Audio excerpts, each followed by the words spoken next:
ಈ ಸೃಷ್ಟಿಯಲ್ಲಿ ಸನಾತನ ಧರ್ಮ ಅಂತಂದ್ರೆ ನಮ್ಮ ಹಿಂದೂ ಧರ್ಮ. ಆ ಸನಾತನ ಅನ್ನುವ ಪದಕ್ಕೆ ಏನಪ್ಪ ಅರ್ಥ ಅಂತಂದ್ರೆ ಅನಾದಿ ಕಾಲದಿಂದಲೂ ಎಂದೂ ನಾಶವಾಗದೇ ಇರುವಂತಹ ಒಂದು ಧರ್ಮ ಅಂತ ಹೇಳಿ, ಅದು ಸನಾತನ ಧರ್ಮ. ಅದನ್ನು ನಾವು ಇವತ್ತೇನಪ್ಪ ಅಂತಂದ್ರೆ ಹಿಂದೂ ಧರ್ಮ ಅಂತ ನಾವು ಅದನ್ನ ಪ್ರಯೋಗ ಮಾಡ್ತಾ ಇದ್ದೇವೆ. ಅಂತ ಧರ್ಮದ ಅನುಯಾಯಿಗಳು, ವಾರಸುದಾರರು ನಾವೆಲ್ಲರೂ. ಅಂತಹ ಶ್ರೇಷ್ಠವಾದ ಧರ್ಮದ ವಾರಸುದಾರರಾದ ನಾವು ಆ ಧರ್ಮದ ನಿಯಮಗಳನ್ನು, ಉದ್ದೇಶಗಳನ್ನು ತಿಳಿದುಕೊಂಡು ಅದರಂತೆ ನಮ್ಮ ಜೀವನವನ್ನು ನಡೆಸಿ ಈ ಜಗತ್ತಿಗೆ ನಾವೆಲ್ಲರೂ ಕೂಡ ಮಾದರಿಯಾಗಿರಬೇಕು. ಆದರೆ ಈಗಿನ ದಿನಮಾನದಲ್ಲಿ ಏನಾಗಿಬಿಟ್ಟಿದೆ ಅಂತಂದ್ರೆ, ನಾವು ನಮ್ಮ ದೇಶವನ್ನ, ನಮ್ಮ ಧರ್ಮವನ್ನೇ ಅನಬಾರದ ಮಾತುಗಳನ್ನು ಆಡಿ ಪರದೇಶದ ಒಂದು ಸಂಸ್ಕೃತಿ ಅವುಗಳನ್ನು ನಾವೇನಪ್ಪ ಅಂದ್ರೆ ಅವು ಶ್ರೇಷ್ಠ ಅನ್ನುವಂತಹ ಒಂದು ತಿಳುವಳಿಕೆಯಲ್ಲಿ ನಾವೆಲ್ಲರೂ ಇದ್ದೇವೆ. ನಮ್ಮ ಅಪ್ಪನವರು ಒಂದು ಒಳ್ಳೆ ಮಾತನ್ನು ಹೇಳಿದರು. ವಿದೇಶಿಗರು ಕೂಡ ಏನಪ್ಪಾ ಅಂದ್ರೆ ಇವತ್ತಿನ ದಿನ ನಮ್ಮ ಹಿಂದೂ ಧರ್ಮದ ಕುರಿತು, ಯೋಗದ ಕುರಿತು, ವೇದಾಂತದ ಕುರಿತು, ತತ್ವಶಾಸ್ತ್ರದ ಕುರಿತು ಏನಪ್ಪಾ ಅಂತಂದ್ರೆ ಅವರು ನಮ್ಮ ದೇಶದಲ್ಲಿ ಬಂದು ಗುರುಗಳ, ಮಹಾತ್ಮರ ಸನ್ನಿಧಾನದಲ್ಲಿ ಕುಂತು ಏನಪ್ಪಾ ಅಂತಂದ್ರೆ ನಮ್ಮ ದೇಶದ ಚರಿತ್ರೆಯನ್ನ, ಹಿಂದೂ ಚರಿತ್ರೆಯನ್ನ ಅಧ್ಯಯನ ಮಾಡ್ತಾ ಇದ್ದಾರೆ. ಆದ್ರೆ ನಾವು ಇದಕ್ಕೆ ವಿಪರೀತ ಏನಪ್ಪಾ ಅಂದ್ರೆ ಅವರ ಸಂಸ್ಕೃತಿಯನ್ನ ನಾವೇನಪ್ಪಾ ಅಂತಂದ್ರೆ ಅದು ಶ್ರೇಷ್ಠ ಅಂತ ತಿಳ್ಕೊಂಡು ಅವುಗಳನ್ನು ಆಚರಿಸುವಂತಹ ಒಂದು ಮೋಜಿನಲ್ಲಿ, ಅಜ್ಞಾನದಲ್ಲಿ ನಾವೆಲ್ಲರೂ ಬಿದ್ದಿದ್ದೇವೆ. ಅದನ್ನು ನಾವೀಗ ಜಾಗೃತ ಮಾಡಬೇಕು. ಮತ್ತೊಮ್ಮೆ ನಮ್ಮ ಸನಾತನ ಧರ್ಮದ ಕುರಿತು ನಮ್ಮ ಒಂದು ರಾಷ್ಟ್ರೀಯತೆ, ಒಂದು ಭಾವ ನಮ್ಮೆಲ್ಲರಲ್ಲಿ ಮೂಡಲಿ ಅಂತ ಹೇಳಿ ಏನಪ್ಪಾ ಅಂತಂದ್ರೆ ದೇಶದಾದ್ಯಂತ ಈ ಹಿಂದೂ ಸಮ್ಮೇಳನದವರು ಈ ಒಂದು ಕಾರ್ಯಕ್ರಮಗಳನ್ನು ಮಾಡ್ತಾ ಇದ್ದಾರೆ. ಮತ್ತೆ ಹಿಂಗೆಲ್ಲ ಮಾತು ಬಂದಾಗ ನಮ್ಗೊಂದು ಮಾತು ಅನಿಸ್ತದ, ಮತ್ತೆ ನಾವಿಷ್ಟೆಲ್ಲ ಮಾತಾಡ್ತಿರಲ್ರಿ, ಏನು ಹಿಂದೂ ಧರ್ಮ, ಏನು ನಮ್ಮ ಕರ್ತವ್ಯ ಏನು ಅಂತಂದ್ರೆ ಏನಪ್ಪಾ ಅಂತಂದ್ರೆ ನಿಸ್ವಾರ್ಥವಾಗಿ ದೇಶದ ಕುರಿತು, ಎಲ್ಲ ಸಮಾಜದ ಕುರಿತು, ಜನಗಳ ಕುರಿತು ಏನಪ್ಪಾ ಅಂತಂದ್ರೆ ತ್ಯಾಗ ಭಾವನೆಯಿಂದ ಜೀವನವನ್ನ ಮಾಡುವುದು.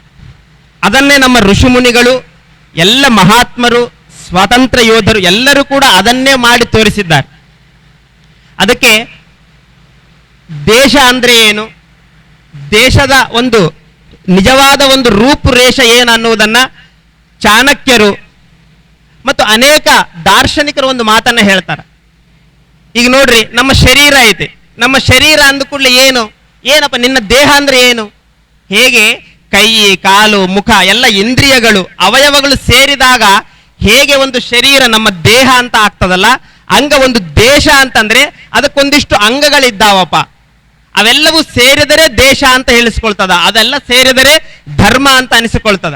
ಅದರಂತೆ ಏನಪ್ಪ ಅಂತಂದ್ರೆ ಸ್ವಾಮಿ, ಅಪತ್ಯ, ರಾಷ್ಟ್ರ, ಕೋಶ, ದಂಡ, ಸುಹೃತ್ಸಕಃ ಅಂದ್ರೆ ಈ ರೀತಿ 7 ಅಂಗಗಳನ್ನ, ಸಪ್ತ ಅಂಗಗಳನ್ನ ಅಂದ್ರೆ ಒಬ್ಬ ರಾಜ ಅಂದ್ರೆ ದೇಶವನ್ನ ಆಳುವಂತಹ ಒಬ್ಬ ರಾಜ, ಮತ್ತು ಆ ರಾಜನ ಕೈಯಲ್ಲಿ ಇದ್ದುಕೊಂಡು ಈ ದೇಶದ ಎಲ್ಲ ಆಡಳಿತ ಚೆನ್ನಾಗಿ ನಡೆಯಲಿಕ್ಕೆ ಸಲಹೆಗಳನ್ನು ಕೊಡುವಂತಹ ಮಂತ್ರಿಗಳು, ಮತ್ತು ಎಲ್ಲ ಕೆಲಸ ನಡೀಬೇಕಂದ್ರೆ ಏನಿರಬೇಕು? ಕೋಶ, ಸಂಪತ್ತು ಇರಬೇಕು, ಆರ್ಥಿಕತೆ ಬಲವಾಗಿರಬೇಕು. ಮತ್ತು ದಂಡ ಅಂದ್ರೆ ಸೇನಾ, ಸೈನ್ಯವು ಕೂಡ ಚೆನ್ನಾಗಿರಬೇಕು. ಅವಾಗ ದೇಶ ಅನ್ನುವಂತಹದ್ದು ಚೆನ್ನಾಗಿ ನಡೀತದ. ಆಮೇಲೆ ಸುಹೃತ್ಸಕಃ ಅಂದ್ರೆ ಮಿತ್ರ ರಾಷ್ಟ್ರಗಳು, ನಮ್ಮ ಸುತ್ತಮುತ್ತ ಇರುವಂತಹ ರಾಷ್ಟ್ರಗಳ ಜೊತೆ ಒಳ್ಳೆ ಸಂಬಂಧವನ್ನ ಬೆಳೆಸ್ಕೊಂಡಿರ್ಬೇಕು. ಈ ರೀತಿ ಇವೆಲ್ಲವೂ ಸೇರಿದಾಗ ಸಪ್ತಾಂಗಂ ರಾಜ್ಯ ಮುಚ್ಯತೆ, ಈ 7 ಅಂಗಗಳು ಸೇರಿದಾಗ ನಿಜವಾದ ರಾಜ್ಯ, ನಿಜವಾದ ದೇಶ ಆಗ್ತದ ಅಂತ ಹೇಳಿ ಚಾಣಕ್ಯರು ನಮ್ಮ ರಾಜನೀತಿಯಲ್ಲಿ ಹೇಳ್ತಾರೆ. ಅದರಲ್ಲಿ ನಮ್ಮ ದೇಶ ಬಲಿಷ್ಠವಾಗಿರ್ಬೇಕಂತಂದ್ರೆ ಆರ್ಥಿಕವಾಗಿ ನಾವೆಲ್ಲರೂ ಸಬಲರಾಗಿರಬೇಕು.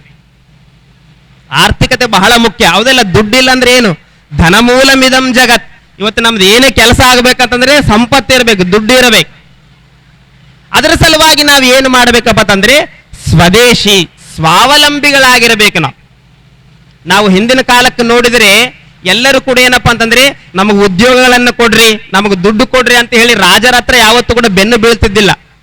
ಸ್ವಾವಲಂಬಿಗಳಾಗಿ ಸ್ವಾಭಿಮಾನಿಗಳಾಗಿ ಎಲ್ಲರೂ ತಮ್ಮ ತಮ್ಮ ಕಸುಬುಗಳನ್ನು ಮಾಡ್ತಾ ತಮ್ಮ ತಮ್ಮ ಜೀವನೋಪಾಯಗಳನ್ನು ನೋಡ್ತಾ, ಅಷ್ಟೇ ಅಲ್ಲದೆ ರಾಜ್ಯಕ್ಕೆ ದೇಶಕ್ಕೆ ಟ್ಯಾಕ್ಸ್ ಕಟ್ತಾ ದೇಶವನ್ನು ನಡೆಸುವಂತಹ ನಾಗರಿಕರಾಗಿದ್ದರು ಜನಗಳು.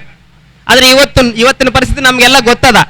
ನಮ್ಗೇನಪ್ಪ ಅಂತಂದ್ರೆ ಎಲ್ಲ ಉಲ್ಟಾ ಕೊಡ್ಬೇಕೆಲ್ಲ ನಮಗ, ಏನು ಎಲ್ಲ ಅವರೇ ರಾಜರೇ ಕೊಡ್ಬೇಕು ನಮಗೆ ಉದ್ಯೋಗ ಕೊಡ್ರಿ, ಸಂಪತ್ತು ಕೊಡ್ರಿ, ನಮಗೆ ಸೌಲಭ್ಯಗಳನ್ನು ಕೊಡ್ರಿ ಅಂತೇಳಿ ನಾವು ಎಲ್ಲರೂ ಬೇಡಿಕೊಳ್ಳುವ ಪರಿಸ್ಥಿತಿ ಬಂದದ ನಮಗೆ. ಆದ್ರೆ ಹಿಂದೆ ಆಗಿರಲಿಲ್ಲ. ಎಲ್ಲರೂ ಕೂಡ ಏನಪ್ಪಾ ಅಂತಂದ್ರೆ ತಮ್ಮ ತಮ್ಮ ಕೆಲಸವನ್ನ ಮಾಡ್ತಾ, ಅದರಂತೆ ನಾವೀಗೇನಪ್ಪ ಅಂದ್ರೆ ಸ್ವದೇಶಿ ಅವಲಂಬನೆ, ನಾವೇನಪ್ಪ ಅಂದ್ರೆ ಸ್ವದೇಶಿ ವಸ್ತುಗಳನ್ನೇ ಬಳಸುವುದು. ನಮ್ಮ ಸ್ವದೇಶಿ ವಸ್ತುಗಳು ಎಂಥದ್ದು ಅಂತಂದ್ರೆ, ಸ್ವದೇಶಿ ವಸ್ತುಗಳಂದ್ರೆ ಆಹಾರ, ವಸ್ತ್ರ, ನಾವು ಬಳಸುವ ವಸ್ತುಗಳು ಇವೆಲ್ಲವೂ ಕೂಡ ಏನಪ್ಪಾ ಅಂತಂದ್ರೆ, ಯಾಕೆ ಈ ಆಹಾರ ವಸ್ತುಗಳು ಇವೆಲ್ಲ ಪ್ರಕೃತಿ ನಮಗೆ ನೀಡುವಂತಹ ಸಂಪತ್ತು. ಯಾಕೆ ಆ ಪ್ರಕೃತಿ ಯಾವ ದೇಶದಲ್ಲಿ ಯಾವ ಜನಗಳಿದ್ದಾರಲ್ಲ ಆ ಜನಗಳಿಗೆ ಆರೋಗ್ಯವಾಗಿ, ದೈಹಿಕವಾಗಿ, ಬೌದ್ಧಿಕವಾಗಿ, ಮಾನಸಿಕವಾಗಿ ಅವರಿಗೆ ಅನುಕೂಲವಾಗುವಂತ ವಸ್ತುಗಳೇ ಅಲ್ಲಿ ಸಿಗುತ್ತಿರ್ತಾವ. ಆದ್ರಿಂದ ನಾವು ಆ ಪ್ರದೇಶದವರು ಆ ವಸ್ತುಗಳನ್ನೇ ಬಳಸಿದ್ರೆ ನಾವು ಆರಾಮಾಗಿರ್ತೇವೆ. ನಾವು ಭಾರತೀಯರಾಗಿದ್ದು ವಿದೇಶಿ ವಸ್ತ್ರಗಳನ್ನ, ವಿದೇಶಿ ಊಟವನ್ನ ಮಾಡಿದರೆ ನಮಗೆ ಹೆಂಗದ ಅರಗುತ್ತದ್ರಿ? ಯಾಕಂದ್ರೆ ನಮಗೆ ಇಲ್ಲಿ ಯಾಕೆ ಸಿಗ್ತಾ ಇಲ್ಲ? ನಮಗ ವಿದೇಶಿ ವಸ್ತು ಇಲ್ಲಿ ಸಿಗುವಂತದ್ದು, ಇಲ್ಲಿ ಯಾಕೆ ಆ ವಸ್ತುಗಳು ಸಿಗ್ತಾ ಇದಾವೆ ಅಂತಂದ್ರೆ, ಈ ಜಾಗದಲ್ಲಿ ಈ ದೇಶದಲ್ಲಿ ಇರುವಂತಹ ನಮಗೆ ಅದು ಸೂಕ್ತವಾದದ್ದು ಅಂತಾನೆ ಭಗವಂತ ನಮಗೆ ಆ ವಸ್ತುಗಳನ್ನ ಈ ಪ್ರದೇಶದಲ್ಲಿ ಕೊಟ್ಟಿದ್ದಾನೆ.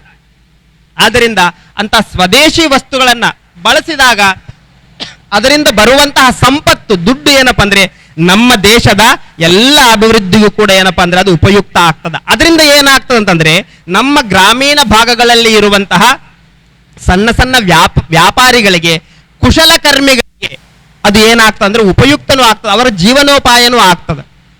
ಆದ್ರಿಂದ ನಾವೆಲ್ಲರೂ ಸ್ವದೇಶಿ ಅವಲಂಬನೆ ಆದಾಗ ಅದರಿಂದ ನಮ್ಮ ಆರೋಗ್ಯನೂ ಚೆನ್ನಾಗಿರ್ತದೆ, ನಾವು ಚೆನ್ನಾಗಿರ್ತೇವೆ, ನಮ್ಮ ದೇಶನೂ ಚೆನ್ನಾಗಿರ್ತದೆ. ಆದ್ರಿಂದ ಅಂತ ನಾವೆಲ್ಲರೂ ಕೂಡ ಸ್ವದೇಶಿ ಅವಲಂಬಿಗಳಾಗಿ ನಾವೆಲ್ಲರೂ ಕೂಡ ದೇಶಕ್ಕಾಗಿ, ಧರ್ಮಕ್ಕಾಗಿ ನಮ್ಮದೇ ಆದ ಸೇವೆಯನ್ನು ನಾವೆಲ್ಲರೂ ಮಾಡೋಣ ಅಂತ ಹೇಳ್ತಾ, ಅಂತಹ ದೇಶ ಧರ್ಮಕ್ಕಾಗಿನೇ ಎಲ್ಲ ಸ್ವತಂತ್ರ ಯೋಧರು, ದಾಸರು ಇವರೆಲ್ಲ ಏನಪ್ಪ ಅಂದ್ರೆ ತಮ್ಮ ಸ್ವಸುಖವನ್ನ ಅಂದ್ರೆ ತಮ್ಮ ಹಿತವನ್ನ, ತಮ್ಮ ಸುಖವನ್ನ ತ್ಯಾಗ ಮಾಡಿ ದೇಶಕ್ಕಾಗಿ, ಧರ್ಮಕ್ಕಾಗಿ ಅವರ ಜೀವನವನ್ನ ಸವೆಸಿದ್ದಾರೆ.